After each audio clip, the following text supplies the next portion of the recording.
Hello friends, today we are going to discuss about pharmacokinetic and pharmacodynamic terms and topics in general pharmacology. So we start from pharmacokinetics, which generally involves absorption, distribution, metabolism and excretions process. So we start from pharmacokinetics. तो generally pharmacokinetic जो study है वो determine करती है rapidity and concentration of the drug in body कि किस rapidity मतलब किस क्या मूवमेंट हो रहा है, उसका फास्ट है, स्लो है और उसका कंसंट्रेशन क्या है बॉडी में, ये दोनों चीज को डिटरमाइन करता है।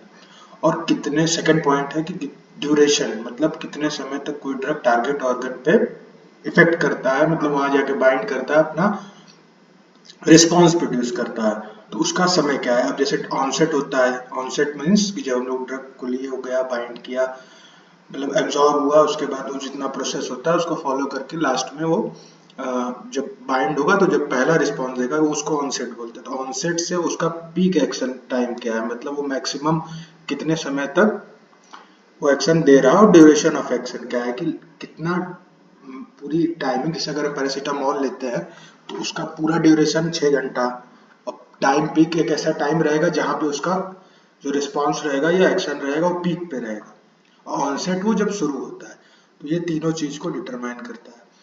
और routes and frequency of drug administration, तो रूट्स मतलब किस रूट से दिया जाता है, जैसे हम लोग पिछले टॉपिक में पढ़े पेरेंट्रल और आपका ओरल और ट्रांसडर्मल, डिफरेंट डिफरेंट वो रूट क्या फ्रीक्वेंसी की, मतलब जैसे अब ओरली हम लोग लेते हैं तो ओरली पैरासीटामोल दिन में हम लोग 2 से 3 ले सकते हैं, और अगर पेरेंटल लेंगे तो हो सकता है कि एक ही लेना हो। तो डोज क्या है, वो फ्रीक्वेंसी क्या है, तो उसको भी डिटरमाइन करते हैं हम लोग फार्माकोकाइनेटिक स्टडी में। तो इसमें ये चीजें इंक्लूड होती है। अब हम लोग पहले देखेंगे कि फार्माकोकाइनेटिक्स में पूरा होता क्या है, मतलब ये पूरे उसका ग्राफिकल रिप्रेजेंटेशन है जो कि पूरे एडीएमई प्रोसेस को शो कर रहा है। तो सबसे पहले हम लोग देखेंगे एब्जॉर्प्शन होता है। तो एब्जॉर्प्शन में जो ड्रग है वो अपने डोसेज फॉर्म से रिलीज होगा, जैसे टैबलेट है तो टैबलेट डिसइंटीग्रेट होकर डिसोल्यूशन उसका होता है, तो रिलीज होगा तो वो सोल्यूशन फॉर्म में फिर आ जाएगा। ठीक है, फिर वहां से अब डिस्ट्रीब्यूशन एंड स्टोरेज में हम लोग देखेंगे तो साइट ऑफ एक्शन कि कैसे हो जाता है कि वहाँ बाउंडेड है या फ्री फॉर्म में है, और सेम वही चीज स्टोरेज टिश्यू में है कि फ्री है कि बाउंडेड है। तो ये सब चीज है, ये डिस्ट्रीब्यूशन या स्टोरेज मतलब ड्रग जब सोल्यूशन फॉर्म में हो गया तो उसके बाद वो साइट ऑफ एक्शन पे जाएगा। ठीक है, फिर वहां से स्टोरेज टिश्यू में जाएगा, वहाँ 2 फॉर्म में रहता है, बाउंडेड फ्री और फ्री बाउंडेड। और फिर जो फ्री ड्रग रहेगा वो हमारा यूरिन से जो एक्रीट हो जाएगा, एक्सक्रीट हो जाएगा urine, bile, faces, sweat, saliva, तो वो एक्सक्रीशन प्रोसेस हो गया। और कुछ फ्री ड्रग जो रहते हैं वो प्रोटीन बाउंड होके फिर उसका बायो ट्रांसफॉर्मेशन मतलब मेटाबॉलिज्म होता है, फिर उससे मेटाबोलाइट्स जो है कि रिलीज होते हैं, जो कि इनएक्टिव और एक्टिव दो तरीके होते हैं, फिर वो वापस आपका यूरिन, बाइल और फेसेस, स्वेट, सलाइवा के थ्रू एक्सक्रीट हो जाते हैं।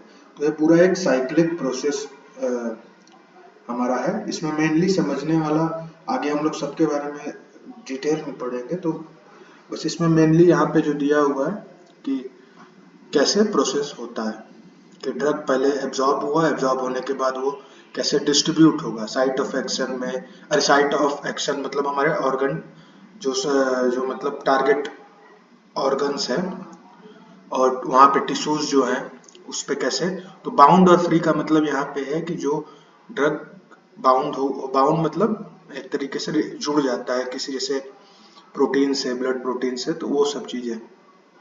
और नीचे हम लोग देख रहे हैं कि जो फ्री ड्रग है वो फ्री ड्रग प्रोटीन बाउंड हो रहा है, जो प्रोटीन बाउंड हो रहा है उसका बायो ट्रांसफॉर्मेशन होगा, और जो फ्री ड्रग है वो कुछ फ्री ड्रग एक्सक्रीट ऐसे हो जाता है, जो प्रोटीन बाउंड होता है उसका बायो ट्रांसफॉर्मेशन होता है, फिर मतलब मेटाबॉलिज्म होता है लीवर में, उसके बाद फिर वो फिर मेटाबोलाइट्स में कन्वर्ट होते हैं और फिर वो एक्सक्रीट होते हैं। तो कुछ ड्रग डायरेक्टली एक्सक्रीट हो जाते हैं, कुछ ड्रग जो होते हैं मेटाबॉलिज्म के बाद एक्सक्रीट होते हैं।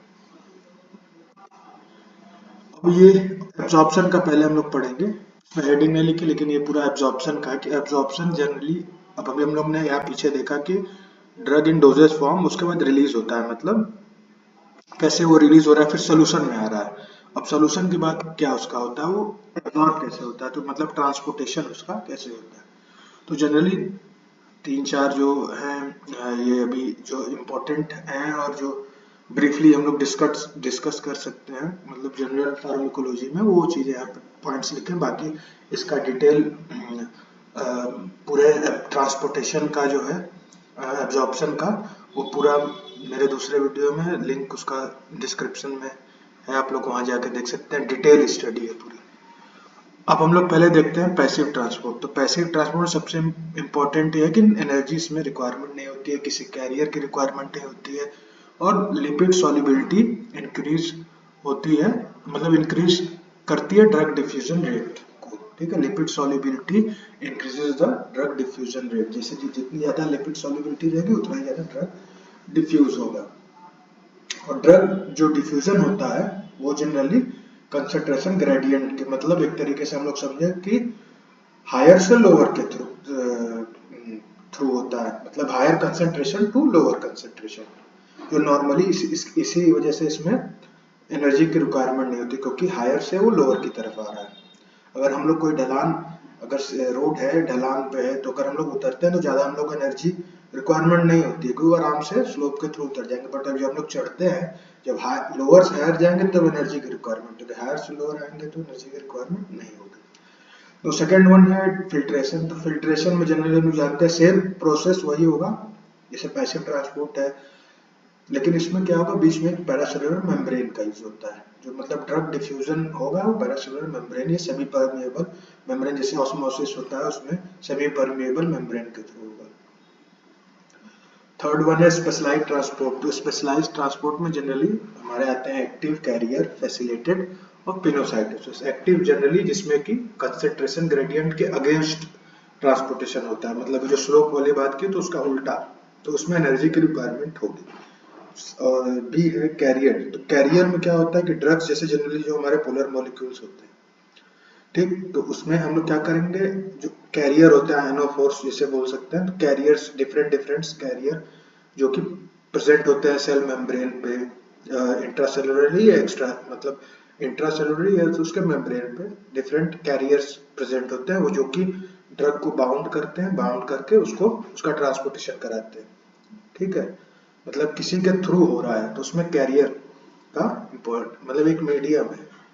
इसका भी डिटेल स्टडी उसमें वीडियो में जो डिस्क्रिप्शन में लिंक है उसमें जाकर आप देख सकते हैं, पूरा फिगर के साथ उसमें दिया हुआ।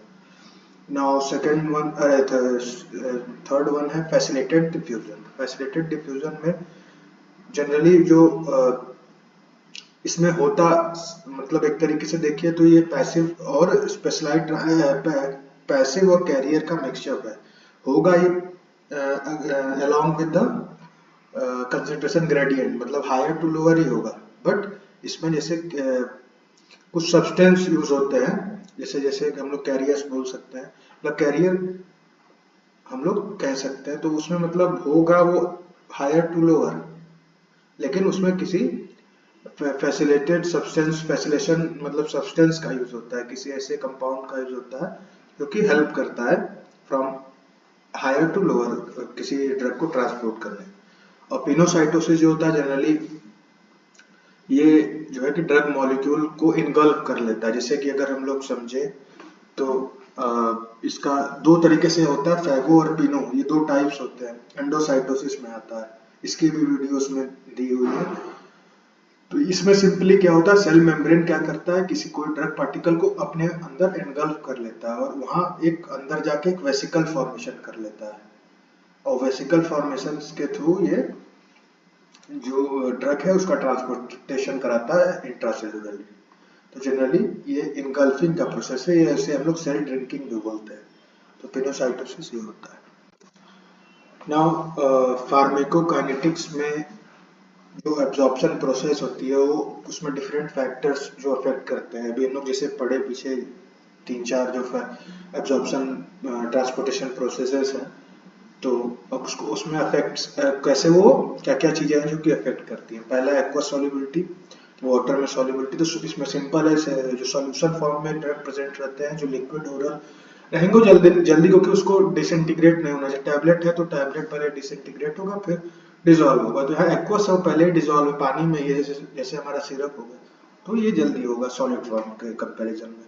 और कंसंट्रेशन है तो कंसंट्रेशन सॉल्यूशन फास्ट होगा देन डाइल्यूटेड, ये भी है क्योंकि कंसंट्रेशन सीधी सी बात है, जिसका कंसंट्रेशन ज़्यादा होगा उसका एब्जॉर्प्शन भी फास्ट होगा।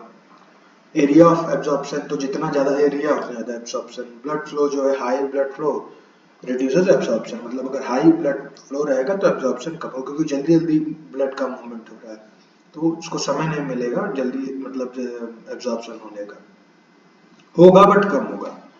प्रेजेंस ऑफ फूड, तो प्रेजेंस ऑफ फूड में भी जनरली रिटार्ड करेगा, मतलब रिड्यूस करेगा आपके एब्जॉर्प्शन को। बट इसमें एक एक्सेप्शन है, हेलोफेंड्रिन जो ड्रग होता है वो अच्छा काम करता है जब फूड के साथ, तो ये एक एक्सेप्शन है। आयनाइजेशन ऑफ ड्रग, तो सीधा सीधा हम लोग जानते हैं जो ड्रग होता है पोलर मॉलिक्यूल्स होता है, इसके ऊपर कोई चार्ज नहीं होता, तो हमेशा हम हर ड्रग जिसके ऊपर कोई जनरली चार्ज नहीं होता है, तो सिंपल सी बात है, अगर चार्ज रहेगा तो उसका एब्जॉर्प्शन नहीं होगा और नहीं रहेगा तो होगा। तो आयनाइजेशन अगर हो जाता है मतलब चार्ज आ जाता है तो वो डिक्रीज हो जाएगा एब्जॉर्प्शन। अब सेकेंड वन है डिस्ट्रीब्यूशन। सो जनरली डिस्ट्रीब्यूशन में जो हमारे ड्रग हैं वो टिश्यू में आते हैं सर्कुलेशन से। सो जनरली अभी हम लोग ने देखा कि कैसे एब्जॉर्प्शन होता है, तो जैसे कि अगर हमारा यहाँ पे ड्रग जो है, ये हमारे सेल मतलब ये मेम्ब्रेन जो है, मेम्ब्रेन में पहले हमारा ड्रग इधर था हमारे स्टमक एरिया में, या तो यहाँ से ये मेम्ब्रेन में गया, इधर ये ट्रांसपोर्ट हुआ ड्रग का, ठीक है, फिर यहाँ से भी ब्लड वेसल्स में गया। अब ब्लड वेसल्स के बाद वो कैसे जो हमारे डिफरेंट टिश्यूज हैं, टिश्यूज में कहाँ कहाँ वो जाके डिस्ट्रीब्यूट होता है, तो ये चीजें हम लोग को इसमें पढ़नी है कि हमारा कैसे डिस्ट्रीब्यूशन हो रहा है। तो जनरली जो ड्रग है, मेनली हमारे ड्रग भाई ब्लड में जो आ गए, सिस्टमिक सर्कुलेशन में ड्रग आ गए, अब इसके बाद ड्रग कैसे जाएंगे, कैसे सर्कुलेट होंगे। भाई सीधी सी बात है कि अगर कोई चीजें कुछ ड्रग या कोई सब्सटेंस ब्लड में आता है तो वैसे तो नहीं कि वो इंडिविजुअल अपना ऐसे सर्कुलेट करता रहेगा, किसी चीज से बाउंड होगा ना। तो जनरली बाउंड जो होते हैं वो हमारे यहाँ पे दिया हुआ है एल्ब्यूमिन, अल्फा ग्लाइकोप्रोटीन, लिपोप्रोटीन, तो ये सब हमारे क्या है, प्रोटीन है। यही प्रोटीन पे ही हमारे ड्रग जो है कि बाइंड होते हैं, ठीक, और यहाँ से फिर सर्कुलेट होते हैं। तो जब हमारे प्रोटीन पे बाइंड होते हैं ड्रग, तो generally pH, lipid solubility, plasma tissue protein binding, ये सब चीजें से अफेक्ट होंगे, जो सेकंड पॉइंट इस पर लिखा हुआ है यहाँ पे। तो ये सब चीजों से जो यहाँ पे लिखा हुआ है पीएच, ये सबसे अफेक्ट होंगे हमारे डिस्ट्रीब्यूशन, मतलब ये डिस्ट्रीब्यूशन प्रोसेस ये सब चीजों से अफेक्ट होगा, क्योंकि सीधी सी बात है ड्रग जो है प्रोटीन से बाइंड हो रहा है। तो उसी के ऊपर ये भी है कि लिपिड इनसॉल्युबल जो ड्रग रहेंगे या हाईली प्रोटीन बाइंडिंग ड्रग रहेंगे वो रेस्ट्रिक्ट हो जाएंगे वेस्कुलर कंपार्टमेंट, जो हमारे वेस्कुलर कंपार्टमेंट है वहीं वो रिस्ट्रिक्ट हो जाते हैं, ठीक है, क्योंकि बाइंड हो जाते हैं। अब उससे क्या है कि जो इसका वॉल्यूम ऑफ डिस्ट्रीब्यूशन होगा वो कम होगा, ठीक है, लो वॉल्यूम ऑफ डिस्ट्रीब्यूशन, जैसे कुछ ड्रग है स्ट्रेप्टोमाइसिन, फिनाइल बुटाजोन, वारफेरिन, तो ये सब का वॉल्यूम ऑफ डिस्ट्रीब्यूशन कम होता है, इसके कारण वेस्कुलर कंपार्टमेंट में ही रिस्ट्रिक्ट हो जाते हैं, क्योंकि ये हाईली प्रोटीन बाइंडिंग और लिपिड इनसॉल्युबल ड्रग होते हैं। अब जनरली वॉल्यूम ऑफ डिस्ट्रीब्यूशन क्या होता है, तो यहाँ हम लोग देखेंगे कि amount of drug in the body upon plasma drug concentration, तो इसी के थ्रू जैसे अब हमारे कितना अमाउंट बॉडी में है ड्रग और कितना प्लाज्मा ड्रग कंसेंट्रेशन, मतलब हमारे ब्लड सर्कुलेशन में, तो ब्लड प्लाज्मा मीन्स कि कितना वो प्रोटीन से बाइंड, मतलब ब्लड सर्कुलेशन में जो है कि कितना, जैसे कुछ ड्रग हमारे जो यहाँ है ब्लड सर्कुलेशन में, ठीक, और कुछ हमारे ड्रग है जो कि अभी अभी सेल्स में या टिश्यूज में ही है, तो इन दोनों के डिफरेंस का जो रहता है उसको हम लोग बोलेंगे प्लाज्मा ड्रग कंसेंट्रेशन। सो मतलब इसको वॉल्यूम ऑफ डिस्ट्रीब्यूशन बोलेंगे कि amount of drug in body upon plasma drug concentration, तो ये वॉल्यूम ऑफ डिस्ट्रीब्यूशन है, इसी के थ्रू डिस्ट्रीब्यूशन होता है, मतलब डिस्ट्रीब्यूशन देखा जाता है कि कैसे कैलकुलेशन का ये फॉर्मूला है, कैसे हम लोग कैलकुलेट करेंगे कितना वॉल्यूम जो है कि डिस्ट्रीब्यूट हुआ है ड्रग का। और सेकेंड पॉइंट ये है कि जो ड्रग अदर टिश्यूज में मतलब रहते हैं, अदर देन मतलब हमारे अगर जो वेस्कुलर कंपार्टमेंट्स के अदर मतलब उसके अलावा जो भी हैं, तो वहाँ वॉल्यूम ऑफ डिस्ट्रीब्यूशन जो रहेगा वो more than total body water. ठीक है, तो जैसे कि डिजॉक्सिन एक ड्रग है जिसका volume of distribution body water से ज़्यादा होता है, सो ये अदर टिश्यूज में इसलिए प्रेजेंट रहता है अदर देन वेस्कुलर कंपार्टमेंट।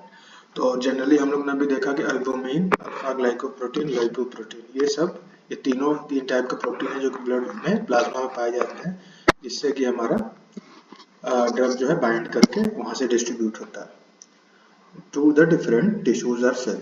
तो अब यहाँ पे 90% जो ड्रग है वो बाइंड करते हैं एल्बुमिन से, क्योंकि ये एसिडिक होते हैं। हमेशा हर ड्रग लगभग एसिडिक बनाया जाता है, क्योंकि हमारे जो स्टमक का पीएच है वो एसिडिक होता है। तो ऐसा नहीं हो कि बेसिक ड्रग बनाए स्टमक में जाते ही वो डीनेचर हो गया या न्यूट्रलाइज हो गया, तो कोई मतलब नहीं है। तो इसलिए एसिडिक ड्रग बनाए ताकि उसमें स्टमक में इफेक्ट का मतलब उस स्टमक के नेचर से उसके नेचर को अफेक्ट ना हो।